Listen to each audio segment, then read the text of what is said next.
Hello दोस्तों, आज मैं आपको सुनाऊंगा मुंशी प्रेमचंद की कहानी शूद्र। गांव के सिरे पर एक माँ बेटी झोपड़ी में रहती थी। माँ विधवा थी तो बेटी कुंवारी। घर में और कोई आदमी न था। बेटी गौरा बाग से पत्तियां बटोर कर लाती तो माँ गंगा भाड़ झोंकती थी। इससे शेर भर अनाज मिल जाता तो दोनों खाकर सो पड़ती थी। इसी से उनका गुजर बसर हो रहा था। हर माँ की तरह गौरा की माँ को भी हमेशा यही चिंता रहती थी कि किसी तरह उसकी बेटी की सगाई हो जाए। पति के मर जाने के बाद गंगा ने कभी दूसरा घर नहीं बसाया, न ही कोई रोजगार शुरू किया था। तब भी माँ बेटी सुकून से रहती थी। इस बात को लेकर गांव के लोगों पर माँ बेटी पर संदेह होता था। सबके मन में यही सवाल आता था कि दोनों स्त्रियां कोई धंधा नहीं करती, कोई मर्द भी नहीं है, तो फिर ये इतने आराम से कैसे रहती हैं। कभी इन्हें किसी के सामने हाथ फैलाते भी नहीं देखा। कुछ न कुछ गड़बड़ जरूर है। शूद्रों की बिरादरी बहुत छोटी होती है। 5-10 कोस से अधिक उनका दायरा नहीं होता। आखिर क्या कारण है कि कोई गौरा से शादी के लिए तैयार नहीं होता। गौरा की शादी के लिए माँ बेटी ने साथ कई तीर्थ यात्राएं की, उड़ीसा तक हो आए, लेकिन कुछ हल नहीं निकला। गौरा सुंदर और सुशील थी, लेकिन किसी ने उसे कुएं पर हंसते बोलते नहीं देखा था। उसकी निगाहें कभी ऊपर न उठती थीं। उसकी ये हरकत गांव वालों के शक को और मजबूत करती थी। सभी को यही लगता कि कोई स्त्री इतनी सती कैसे हो सकती है। दिन गुजरते गए। गौरा की माँ चिंता में घुलती जा रही थी। उधर गौरा की सुंदरता, उसकी जवानी गांव वालों की नजरों में चुभ रही थी। एक परदेसी गांव से दूर नौकरी की खोज में कलकत्ता जा रहा था। 10-12 कोस दूर पहुंचते उसे रात हो गई। उस समय वह एक गांव में पहुंचा था। वह लोगों से किसी कहार का घर पूछते हुए गंगा के घर पहुंचा। परदेसी को देख गंगा बहुत खुश हुई। गंगा में उस परदेसी से उनका नाम पूछा तो परदेसी ने बताया कि उसका नाम मंगरू है। इसके बाद गंगा ने मंगरू का खूब आदर सत्कार किया। उसके लिए अच्छे अच्छे पकवान भी बनाए। धीरे धीरे दोनों की बातचीत भी बढ़ने लगी। इसी दौरान शादी की चर्चा भी छिड़ गई। मंगरू नौजवान था, तभी उसकी निगाह गौरा पर पड़ी। गौरा एक सुंदर और शांत हाव भाव की लड़की थी, जिसे देखते ही मंगरू भी मोह में पड़ गया और वह झट से गौरा से सगाई के लिए मान गया। उसने 2-4 गहने खरीदे और कपड़े उधार लेकर सगाई कर ली। गंगा बेटी दामाद को अपनी नज़रों से दूर नहीं करना चाहती थी, इसलिए दोनों गंगा के साथ ही रहने लगे। 10-15 दिन भी नहीं बीते थे कि मंगरू के कानों में कई तरह की बातें पड़ने लगीं। बिरादरी के अलावा दूसरी जात के लोग भी कई तरह की बातें बनाने लगे। मंगरू इन अटकलों से परेशान हो गया था, लेकिन वह गौरा को छोड़ना भी नहीं चाहता था। 1 महीने बाद मंगरू अपनी बहन के घर गया। बहन ने खाना परोसा। मंगरू ने बहनोई को साथ खाने के लिए कहा। बहनोई ने बोला, तुम खा लो, मैं बाद में खा लूँगा। मंगरू को कुछ संदेह हुआ। उसने साफ पूछ लिया कि आखिर बात क्या है।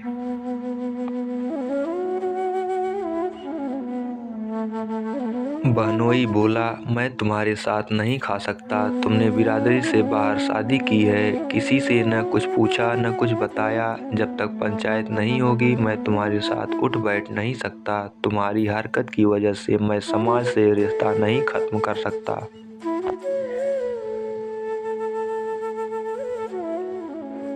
मंगरू तेजी से उठा और ससुराल लौट आया। मन बेचैन था। उसने किसी से कुछ नहीं कहा और रात के अंधेरे में गौरा को छोड़कर चला गया। इसी तरह कई साल बीत गए, लेकिन मंगरू का कुछ पता न चला। पति के गायब होने पर भी गौरा उदास न थी। वह हंसती खेलती, मांग में सिंदूर लगाती, रंग बिरंगे कपड़े पहनकर तैयार होती थी। अपने पीछे मंगरू एक भजन की किताब छोड़ गया था। खाली समय में गौरा उस किताब से कोई भजन गाती थी।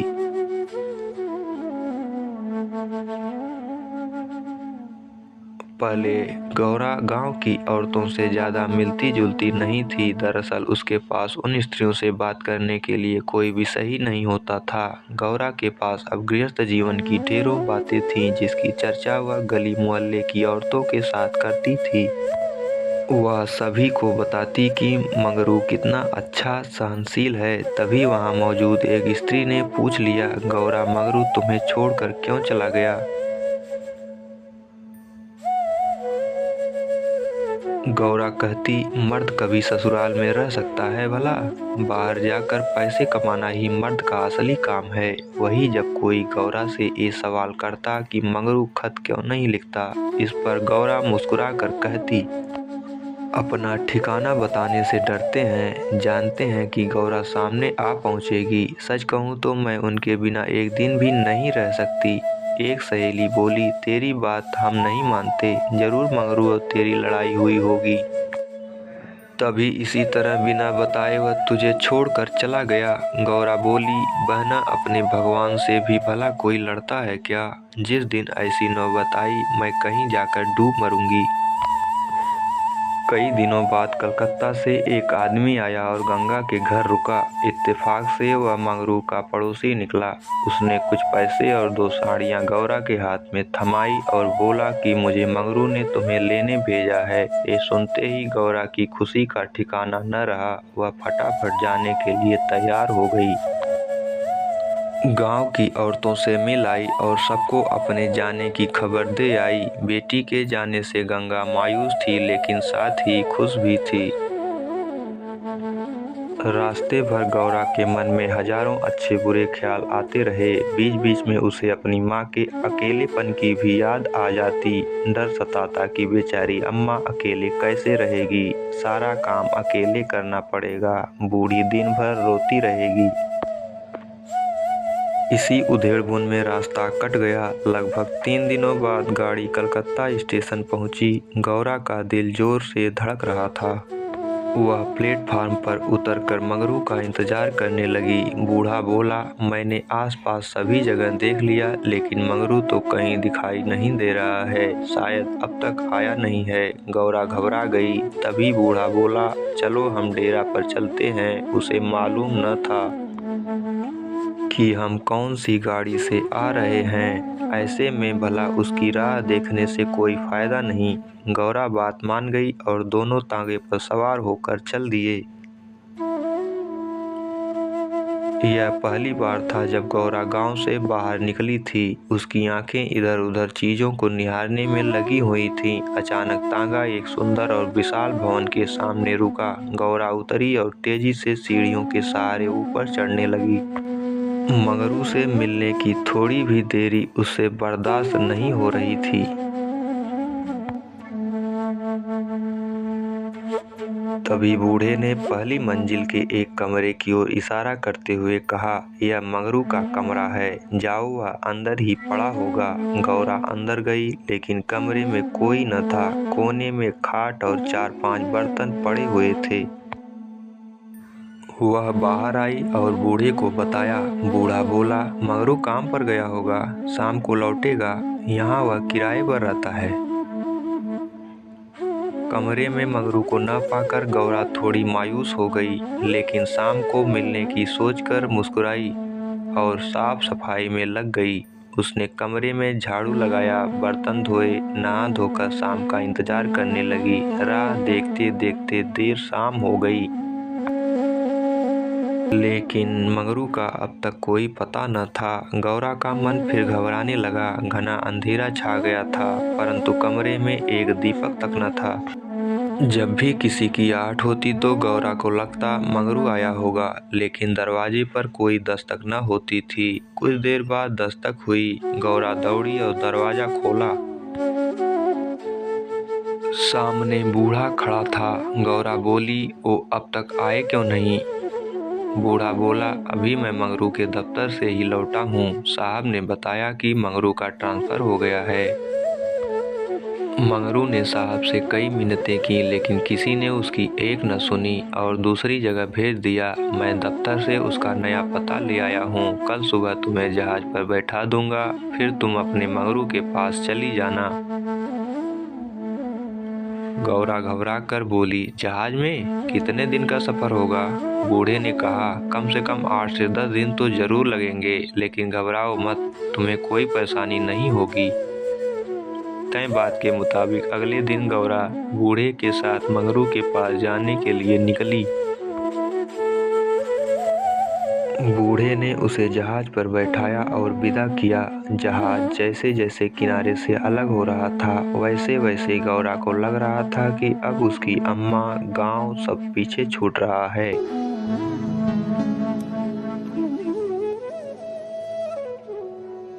चारों ओर पानी पानी देख गौरा का मन अजीब हो रहा था। अनजान जगह में मंगरू को कहाँ खोजेगी, यह सोच सोचकर उसका दिल बैठा जा रहा था। जहाज पर कई स्त्रियां और पुरुष सवार थे। गौरा उन्हें देख और उनकी बातें सुन रही थी। तभी उसकी नज़र एक कोने में अकेली बैठी स्त्री पर पड़ी। गौरा ने हिम्मत कर उससे पूछा, कहाँ जा रही हो बहन? ये सुनते ही स्त्री की आंखें डबडबा गईं। बोली, मुझे नहीं मालूम कि मैं कहाँ जा रही हूँ, बस जहाँ भाग्य ले जाए वहाँ चली जा रही हूँ। तुम कहाँ जा रही हो? गौरा बोली, मैं तो अपने मालिक के पास। स्त्री झट से बोली, बहन, कोई तुम्हें बहला फुसला कर लाया है, तुम किसके साथ यहाँ आई? गौरा ने कहा, मुझे एक बूढ़ा ब्राह्मण यहाँ बैठा गया, मैं तो अपने पति से मिलने कलकत्ता आई थी।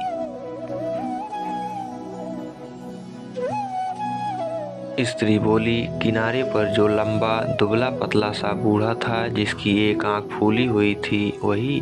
गौरा, हाँ बहन, वही। स्त्री बोली, बहन, उसी दुष्ट ने मेरा जीवन बर्बाद किया है। भगवान करे उसकी 7 पुश्तों को नरक नसीब हो। उस कपटी के कारण मैं किसी को मुंह दिखाने लायक नहीं रही। अब जा रही हूँ मिस्र देश, वहीं मेहनत मजदूरी करके गुजर बसर करूँगी। ये सब सुनकर गौरा के मुंह से बोल न फूटे। वह सोचने लगी कि अब क्या करूँगी।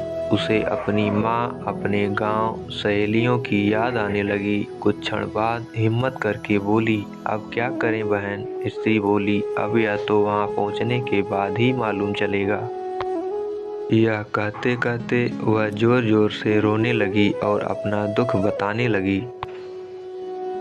गौरा ने हिम्मत दी तो स्त्री ने बताया कि शादी के तीसरी साल में उसके पति की मौत हो गई। पति के ख्यालों के साथ वह किसी तरह जी ही रही थी कि एक रोज पापी बूढ़ा वेश बदलकर भिक्षा मांगने आया।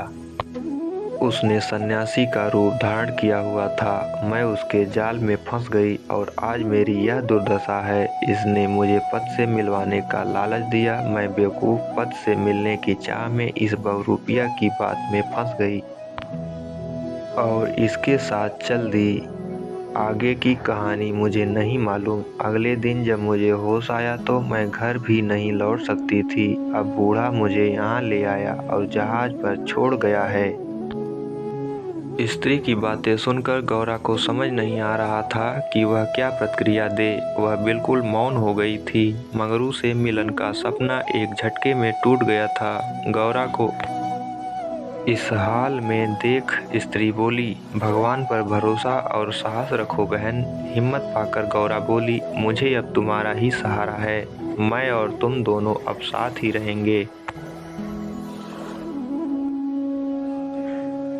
स्त्री कुछ न बोली। दोनों एकटक नीले आकाश की ओर निहारने लगीं। कई घंटों बाद जहाज किनारे पर पहुंचा। सभी यात्री उतरने लगे। तट पर मौजूद एक आदमी सभी यात्रियों के नाम लिख रहा था। अब गौरा के उतरने की बारी आई। जैसे ही उसने पांव नीचे रखा, वह चौंक गई। उसके शरीर में करंट दौड़ गया। वह जड़ बन गई, न कुछ बोल पा रही थी और न ही पीछे से आवाज़ दे रहे यात्रियों की बात सुन रही थी। ऐसा लगा मानो दुनिया रुक गई हो। गौरा के सामने वह दृश्य था जिसकी उसने उम्मीद छोड़ दी थी। तट पर खड़ा व्यक्ति जो यात्रियों के नाम लिख रहा था, वह कोई और नहीं बल्कि मंगरू था। गौरा इस क्षण 7वें आसमान पर थी। उसकी खुशी छिपाए नहीं छिप रही थी। मंगरू ने अपना हाथ आगे बढ़ाया। गौरा ने प्रतिक्रिया न दी। इतने में यात्रा के दौरान मिली स्त्री ने गौरा को कोहनी मारी। गौरा लड़खड़ा गई। मंगरू ने उसे थाम लिया।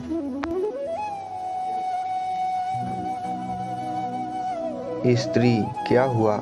इस आदमी को पहचानती हो? गौरा बोली, बहुत अच्छी तरह से। यही तो वे हैं जिनसे मिलने के लिए मैं घर से निकली। स्त्री बोली, वह अच्छा, तो ये तुम्हारे पति हैं। अब तो तुम मेरे साथ न आओगी? क्या ऐसा भी हो सकता है भला? तुमने मुझे सहारा दिया है।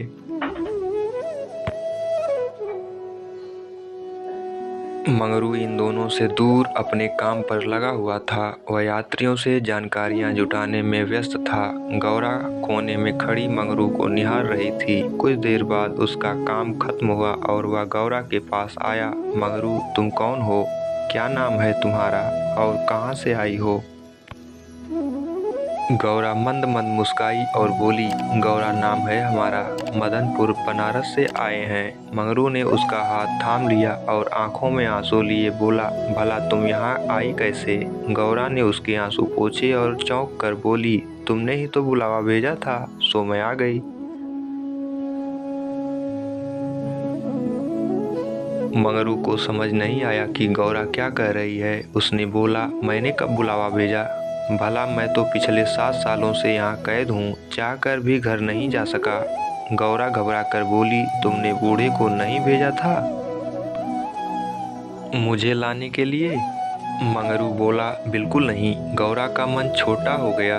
उसने इस जवाब की आशा न की थी। गौरा गुस्से में बोली, मैं कल ही यहाँ से चली जाऊंगी, मुझे तुम पर बोझ नहीं बनना। मंगरू बोला, अब तुम यहाँ से अगले 5 सालों तक नहीं जा सकती गौरा, यही यहाँ का नियम है।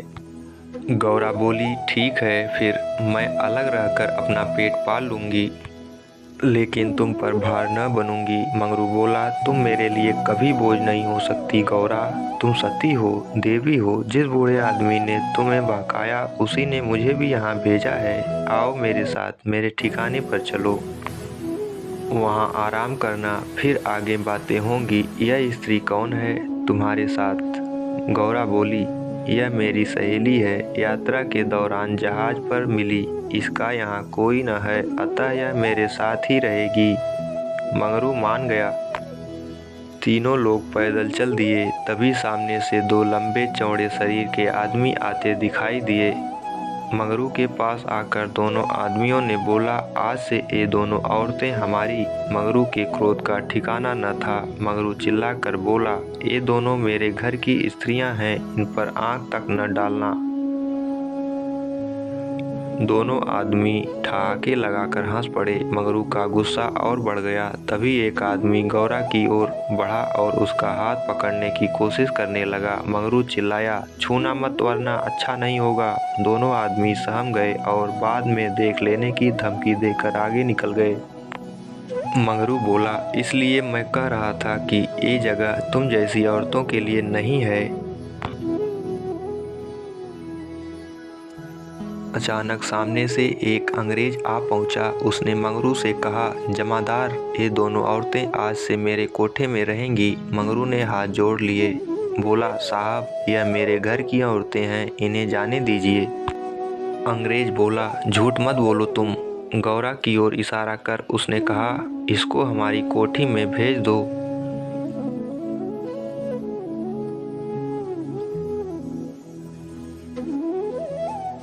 मंगरू कांप गया और नाव में सिर हिलाने लगा, लेकिन तब तक अंग्रेज आगे बढ़ चुका था।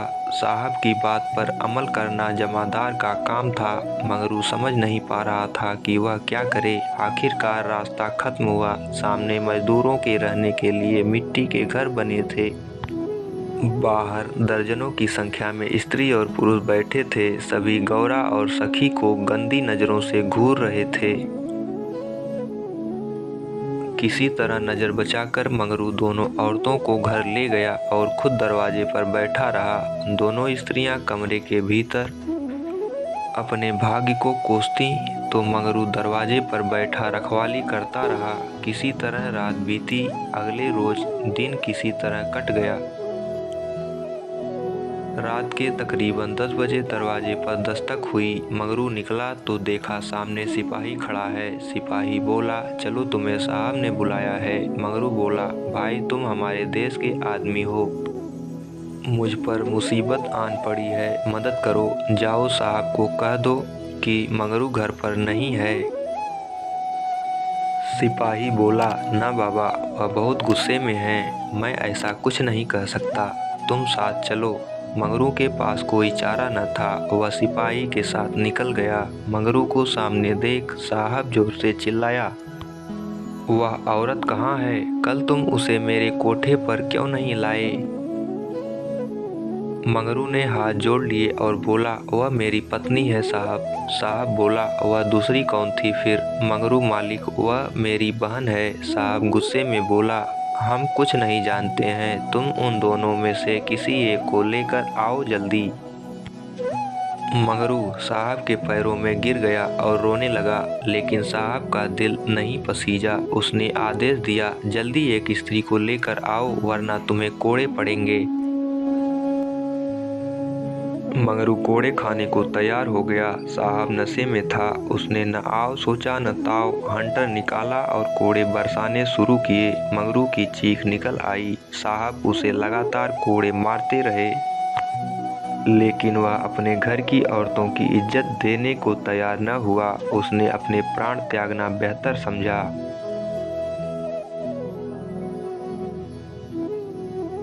इधर गौरा और सखी कमरे में बैठे मंगरू की बाट देख रही थी। उन्हें क्या पता कि मंगरू पर क्या बीत रही थी। अचानक किसी के चीखने रोने की आवाज़ सुनाई पड़ी। कान लगा कर सुना तो कलेजा मुंह को आ गया। यह मंगरू की आवाज़ थी। गौरा दौड़कर दरवाजे पर पहुंची।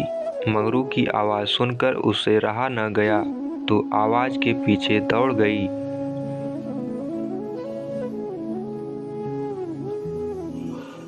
फाटक खुला था। गौरा कोई है आवाज़ देने लगी, लेकिन जवाब न मिला। वह अंदर जा पहुंची। सामने मंगरू खुले बदन लहूलुहान हुए खड़ा था और अंग्रेज उस पर चाबुक बरसा रहा था। गौरा से यह सहन नहीं हुआ। वह दौड़कर मंगरू से लिपट गई और बोली, इनके बदले जितना चाहो मुझे मार लो, लेकिन इन पर दया करो।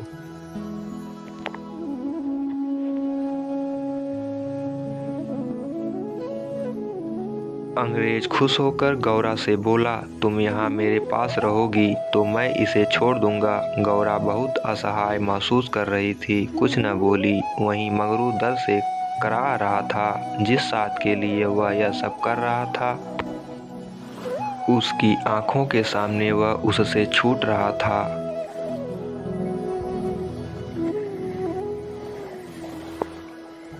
गौरा ने दिल पर पत्थर रखकर कहा, मुझे तुम्हारी शर्त मंजूर है, लेकिन अपने पति के स्वस्थ होने के बाद मैं तुम्हारे पास आऊंगी। अंग्रेज बात मान गया। उसने मंगरू पर अत्याचार बंद किया। उस सिपाही को उसे अस्पताल में भर्ती कराने का आदेश दिया। मंगरू को अस्पताल ले जाया गया। गौरा भी उसके साथ थी। इलाज के दौरान गौरा एक क्षण के लिए भी मंगरू के सामने से नहीं हटी। 4 दिनों के इलाज के बाद मंगरू ने आंखें खोली।